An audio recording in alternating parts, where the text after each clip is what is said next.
Hi, I'm Dr. Hisham, and I'm here to talk to you about how to banish bad breath. Now, we've all experienced bad breath, either personally or in person from another person, and we know how antisocial it is, how shameful it can be. But what is it, and how can we deal with it? Some people have it on a chronic basis, some people have it intermittently. What's the problem here? Let's talk about that as well as how we can banish it. Bad breath is nothing more than things rotting away. Bacteria rotting away food debris or rotting away dead cells. The reason why people have chronic bad breath is either because they have a lot of untreated disease, which is gum disease or tooth decay.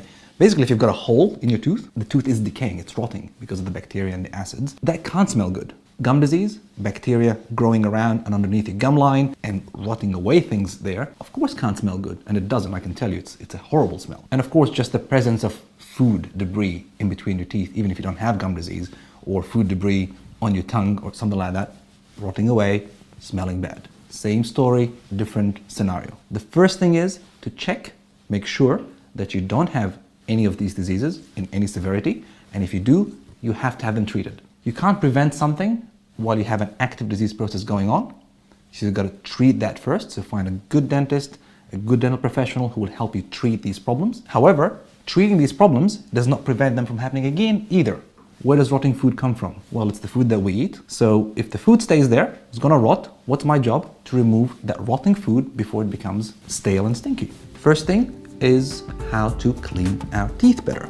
This is my electric toothbrush, which is what I use and I recommend. You can use any other manual toothbrush if you don't want electric toothbrushes, but electric ones are more efficient. So when you're brushing your teeth, you're actually not brushing the teeth themselves only. You're brushing teeth and gums, backs of the teeth, back of the gum, and of course, your tongue, whether it's with a toothbrush or with a tongue scraper. It's your choice. Just make sure you clean away that sticky debris that's built up all around. 2 minutes of brushing your teeth and your gums to get all around your mouth properly is very important, twice a day. However, that will not clean in between your teeth. Unfortunately, we can't open our teeth. And as you can imagine, if I went and washed my hands like this might be clean, that might be clean, but in between those fingers, it's not clean. And that's the case with our teeth. We can't open them and wash them, so we've got to clean between them while they're closed. Flossing is a great way to do it. Some people don't like flossing, some people can't do it because of manual dexterity issues. There's many reasons. You can use something like a water pick.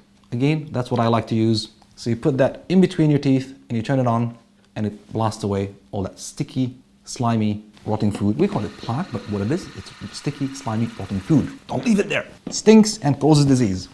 A dry, desiccated, full of bad, gunky stuff environment, of course, won't smell that good. So making sure that your mouth is not dry. The best way to explain this is when you wake up in the morning. Even if you have a clean mouth and you don't have any disease, you will always have more smelly breath in the morning than at any other time during the daytime. Why is that? Because you've got a dry mouth overnight.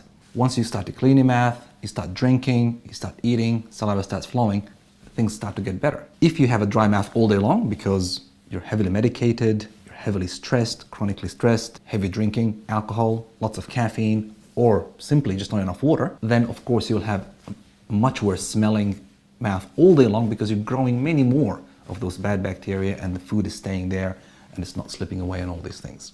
So one of the main things is making sure your mouth stays moist and you stay hydrated.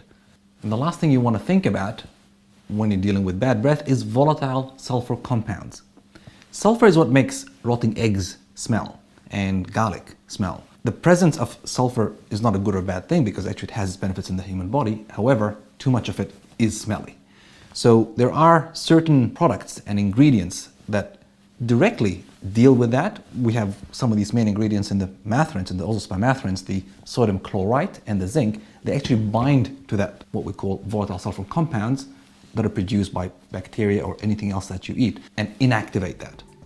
Obviously it doesn't go all the way down to the stomach, so if you've had too much garlic, some of that smell will come up from inside, not just from within your mouth. However, what's inside your mouth, we can deal with that very nicely by inactivating those volatile sulfur compounds. To give yourself and those close to you a head start, use the Ozospa Balancing Oral Care System. Click below to order now.